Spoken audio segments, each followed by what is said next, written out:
ಇನ್ನ ಬಿಹಾರದಲ್ಲಿ ಚುನಾವಣಾ ಅಖಾಡ ರಂಗೇರಿದೆ. ಈಗಾಗಲೇ ಎನ್ಡಿಎ ಪ್ರಣಾಳಿಕೆಯನ್ನು ಕೂಡ ಬಿಡುಗಡೆ ಮಾಡಿದೆ. ಆ ಪ್ರಣಾಳಿಕೆಯಲ್ಲಿ 1 ಕೋಟಿ ಉದ್ಯೋಗ ಸೃಷ್ಟಿ ಮಾಡ್ತೀವಿ ಅಂತ ಹೇಳಿದ್ದಾರೆ.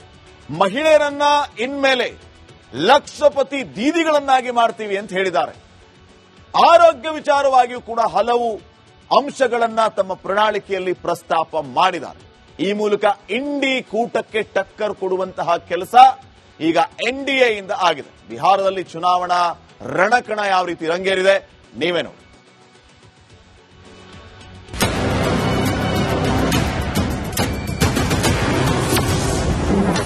1 ಕೋಟಿ ಉದ್ಯೋಗ ಸೃಷ್ಟಿ, ಮಹಿಳೆಯರಿಗೆ ಯೋಜನೆ. ಬಿಹಾರ ಚುನಾವಣೆಗೆ ಎನ್ಡಿಎ ಪ್ರಣಾಳಿಕೆ ಬಿಡುಗಡೆ. ಬಿಹಾರ ವಿಧಾನಸಭಾ ಚುನಾವಣೆಗೆ ಎನ್ಡಿಎ ತನ್ನ ಸಂಕಲ್ಪ ಪತ್ರವನ್ನು ಬಿಡುಗಡೆ ಮಾಡಿದೆ. ಈ ಪ್ರಣಾಳಿಕೆಯು ಉದ್ಯೋಗ ಸೃಷ್ಟಿ, ಮಹಿಳಾ ಸಬಲೀಕರಣ ಮತ್ತು ವಿವಿಧ ಕ್ಷೇತ್ರಗಳಲ್ಲಿ ಕಲ್ಯಾಣ ಕ್ರಮಗಳ ಮೇಲೆ ಕೇಂದ್ರೀಕರಿಸಿದೆ. ಬಿಹಾರಕ್ಕೆ ಮೋದಿ ಭರವಸೆ. ರಾಜ್ಯ ಸರ್ಕಾರಿ ನೌಕರರ ನೇಮಕ, ಉಚಿತ ವಿದ್ಯುತ್, 4 ನಗರಗಳಿಗೆ ಮೆಟ್ರೋ ವಿಸ್ತರಣೆ ಮಾಡ್ತೇವೆ. ಬಿಹಾರ ರಾಜ್ಯದಲ್ಲಿ 1 ಕೋಟಿ ಉದ್ಯೋಗ ಸೃಷ್ಟಿಸುತ್ತೀವಿ. ಮುಖ್ಯಮಂತ್ರಿ ಮಹಿಳಾ ರೋಜ್ಗಾರ್ ಯೋಜನೆ ಜಾರಿ ಮಾಡಿ ಮಹಿಳೆಯರಿಗೆ 2 ಲಕ್ಷದವರೆಗೆ ಧನ ಸಹಾಯ ಮಾಡ್ತೇವೆ. 1 ಕೋಟಿ ಮಹಿಳೆಯರನ್ನ ಲಖಪತಿ ದೀದಿ ಮಾಡ್ತೇವೆ. ಬಡ ಕುಟುಂಬಗಳಿಗೆ ಉಚಿತ ಶಿಕ್ಷಣ, ಆರೋಗ್ಯ, ರಕ್ಷಣೆ ಮತ್ತು ಮನೆ ನಿರ್ಮಾಣ ಪಂಚಾಮೃತ ಗ್ಯಾರಂಟಿಯನ್ನು ಸಹ ನೀಡಿದೆ. ಬಿಹಾರದಲ್ಲಿ 7 ಎಕ್ಸ್ಪ್ರೆಸ್ ಹೆದ್ದಾರಿಗಳ ನಿರ್ಮಾಣ, ಬಡ ಕುಟುಂಬಕ್ಕೆ 125 ಯೂನಿಟ್ ಉಚಿತ ವಿದ್ಯುತ್, 3600 ಕಿಲೋಮೀಟರ್ ರೈಲ್ವೆ ಮಾರ್ಗ ಆಧುನೀಕರಣ, ಪ್ರತಿ ಜಿಲ್ಲೆಯಲ್ಲಿ ಅತ್ಯಾಧುನಿಕ ಉತ್ಪಾದನಾ ಘಟಕಗಳು, 10 ಹೊಸ ಕೈಗಾರಿಕಾ ಪಾರ್ಕ್, ಉಚಿತ ಪಡಿತರ, 5 ಲಕ್ಷದವರೆಗೆ ಉಚಿತ ಚಿಕಿತ್ಸೆ, 50 ಲಕ್ಷ ಹೊಸ ಮನೆ ನಿರ್ಮಿಸಿ ಬಡವರಿಗೆ ನೀಡಲಾಗುವುದು. ಬಡ ವಿದ್ಯಾರ್ಥಿಗಳಿಗೆ ಪಿಜಿವರೆಗೆ ಉಚಿತ ಗುಣಮಟ್ಟದ ಶಿಕ್ಷಣ ಕೊಡ್ತೀವಿ ಎಂದು ಮೋದಿ ಭರವಸೆ ನೀಡಿದ್ದಾರೆ.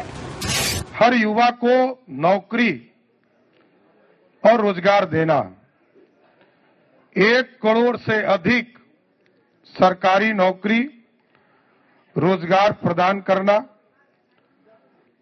कौशल विकास करना और हर जिले में मेगा स्किल सेंटर से बिहार को ग्लोबल स्किलिंग सेंटर के माध्यम से के रूप में स्थापित करना.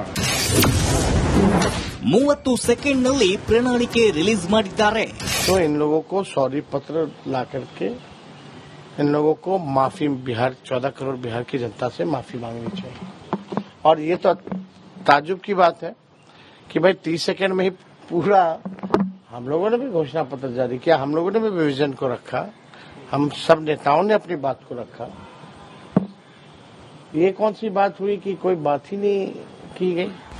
ತರಾತುರಿಯಲ್ಲಿ ಪ್ರಣಾಳಿಕೆ ಬಿಡುಗಡೆ ಮಾಡಿದ್ದು ಎನ್ಡಿಎ ಕಾರ್ಯಕರ್ತರಿಗೆ ಅಚ್ಚರಿ ತಂದಿದೆ. ಆದರೆ ಪ್ರಣಾಳಿಕೆಯ ಅಂಶಗಳು ಚುನಾವಣೆಯಲ್ಲಿ ಹೇಗೆ ಲಾಭ ತೋರುತ್ತವೆ ಅಂತ ಕಾದು ನೋಡಬೇಕಿದೆ. News desk, Republic Kannada. ಇನ್ನ ಬಿಹಾರದಲ್ಲಿ ಚುನಾವಣಾ ಅಖಾಡ ರಂಗೇರಿದೆ. ಈಗಾಗಲೇ ಎನ್ಡಿಎ ಪ್ರಣಾಳಿಕೆಯನ್ನು ಕೂಡ ಬಿಡುಗಡೆ ಮಾಡಿದೆ. ಆ ಪ್ರಣಾಳಿಕೆಯಲ್ಲಿ 1 ಕೋಟಿ ಉದ್ಯೋಗ ಸೃಷ್ಟಿ ಮಾಡ್ತೀವಿ ಅಂತ ಹೇಳಿದ್ದಾರೆ. ಮಹಿಳೆಯರನ್ನ ಇನ್ಮೇಲೆ ಲಕ್ಷಪತಿ ದೀದಿಗಳನ್ನಾಗಿ ಮಾಡ್ತೀವಿ ಅಂತ ಹೇಳಿದ್ದಾರೆ. ಆರೋಗ್ಯ ವಿಚಾರವಾಗಿಯೂ ಕೂಡ ಹಲವು ಅಂಶಗಳನ್ನ ತಮ್ಮ ಪ್ರಣಾಳಿಕೆಯಲ್ಲಿ ಪ್ರಸ್ತಾಪ ಮಾಡಿದ್ದಾರೆ. ಈ ಮೂಲಕ ಇಂಡಿ ಕೂಟಕ್ಕೆ ಟಕ್ಕರ್ ಕೊಡುವಂತಹ ಕೆಲಸ ಈಗ ಎನ್ಡಿಎ ಇಂದ ಆಗಿದೆ. ಬಿಹಾರದಲ್ಲಿ ಚುನಾವಣಾ ರಣಕಣ ಯಾವ ರೀತಿ ರಂಗೇರಿದೆ ನೀವೇ ನೋಡಿ.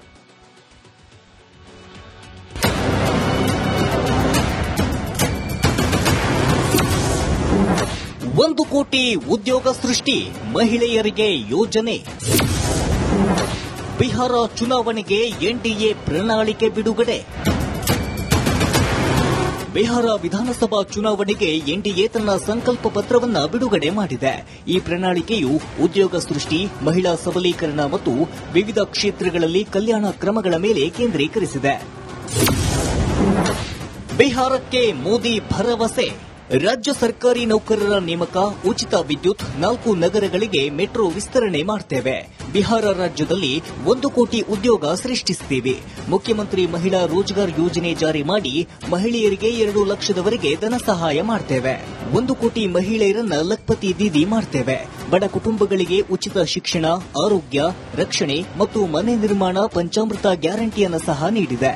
ಬಿಹಾರದಲ್ಲಿ 7 ಎಕ್ಸ್ಪ್ರೆಸ್ ಹೆದ್ದಾರಿಗಳ ನಿರ್ಮಾಣ, ಬಡ ಕುಟುಂಬಕ್ಕೆ 125 ಯೂನಿಟ್ ಉಚಿತ ವಿದ್ಯುತ್, 3600 ಕಿಲೋಮೀಟರ್ ರೈಲ್ವೆ ಮಾರ್ಗ ಆಧುನೀಕರಣ, ಪ್ರತಿ ಜಿಲ್ಲೆಯಲ್ಲಿ ಅತ್ಯಾಧುನಿಕ ಉತ್ಪಾದನಾ ಘಟಕಗಳು, 10 ಹೊಸ ಕೈಗಾರಿಕಾ ಪಾರ್ಕ್, ಉಚಿತ ಪಡಿತರ, 5 ಲಕ್ಷದವರೆಗೆ ಉಚಿತ ಚಿಕಿತ್ಸೆ, 50 ಲಕ್ಷ ಹೊಸ ಮನೆ ನಿರ್ಮಿಸಿ ಬಡವರಿಗೆ ನೀಡಲಾಗುವುದು. ಬಡ ವಿದ್ಯಾರ್ಥಿಗಳಿಗೆ ಪಿಜಿವರೆಗೆ ಉಚಿತ ಗುಣಮಟ್ಟದ ಶಿಕ್ಷಣ ಕೊಡ್ತೀವಿ ಎಂದು ಮೋದಿ ಭರವಸೆ ನೀಡಿದ್ದಾರೆ.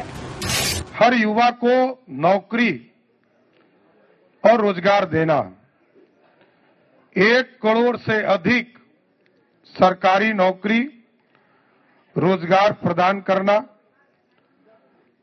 कौशल विकास करना और हर जिले में मेगा स्किल सेंटर से बिहार को ग्लोबल स्किलिंग सेंटर के माध्यम से के रूप में स्थापित करना. 30 ಸೆಕೆಂಡ್ನಲ್ಲಿ ಪ್ರಣಾಳಿಕೆ ರಿಲೀಸ್ ಮಾಡಿದ್ದಾರೆ. तो इन लोगों को सॉरी पत्र ला करके इन लोगों को माफी, बिहार 14 करोड़ बिहार की जनता से माफी मांगनी चाहिए. और ये तो ताजुब की बात है कि भाई 30 सेकंड में ही पूरा, हम लोगों ने भी घोषणा पत्र जारी किया, हम लोगों ने भी विजन को रखा, हम सब नेताओं ने अपनी बात को रखा. ये कौन सी बात हुई कि कोई बात ही नहीं की गई. ತರಾತುರಿಯಲ್ಲಿ ಪ್ರಣಾಳಿಕೆ ಬಿಡುಗಡೆ ಮಾಡಿದ್ದು ಎನ್ಡಿಎ ಕಾರ್ಯಕರ್ತರಿಗೆ ಅಚ್ಚರಿ ತಂದಿದೆ. ಆದರೆ ಪ್ರಣಾಳಿಕೆಯ ಅಂಶಗಳು ಚುನಾವಣೆಯಲ್ಲಿ ಹೇಗೆ ಲಾಭ ತೋರುತ್ತವೆ ಅಂತ ಕಾದು ನೋಡಬೇಕಿದೆ. News desk, Republic Kannada.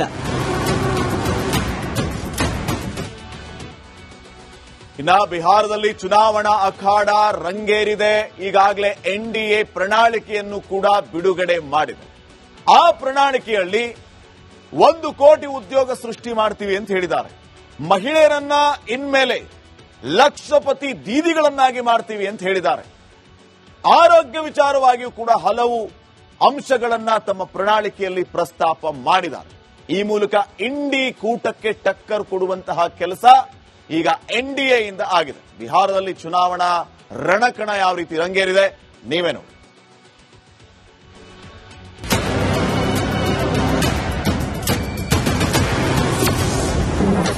1 ಕೋಟಿ ಉದ್ಯೋಗ ಸೃಷ್ಟಿ, ಮಹಿಳೆಯರಿಗೆ ಯೋಜನೆ. ಬಿಹಾರ ಚುನಾವಣೆಗೆ ಎನ್ಡಿಎ ಪ್ರಣಾಳಿಕೆ ಬಿಡುಗಡೆ. ಬಿಹಾರ ವಿಧಾನಸಭಾ ಚುನಾವಣೆಗೆ ಎನ್ಡಿಎ ತನ್ನ ಸಂಕಲ್ಪ ಪತ್ರವನ್ನು ಬಿಡುಗಡೆ ಮಾಡಿದೆ. ಈ ಪ್ರಣಾಳಿಕೆಯು ಉದ್ಯೋಗ ಸೃಷ್ಟಿ, ಮಹಿಳಾ ಸಬಲೀಕರಣ ಮತ್ತು ವಿವಿಧ ಕ್ಷೇತ್ರಗಳಲ್ಲಿ ಕಲ್ಯಾಣ ಕ್ರಮಗಳ ಮೇಲೆ ಕೇಂದ್ರೀಕರಿಸಿದೆ. ಬಿಹಾರಕ್ಕೆ ಮೋದಿ ಭರವಸೆ. ರಾಜ್ಯ ಸರ್ಕಾರಿ ನೌಕರರ ನೇಮಕ, ಉಚಿತ ವಿದ್ಯುತ್, 4 ನಗರಗಳಿಗೆ ಮೆಟ್ರೋ ವಿಸ್ತರಣೆ ಮಾಡ್ತೇವೆ. ಬಿಹಾರ ರಾಜ್ಯದಲ್ಲಿ 1 ಕೋಟಿ ಉದ್ಯೋಗ ಸೃಷ್ಟಿಸುತ್ತೀವಿ.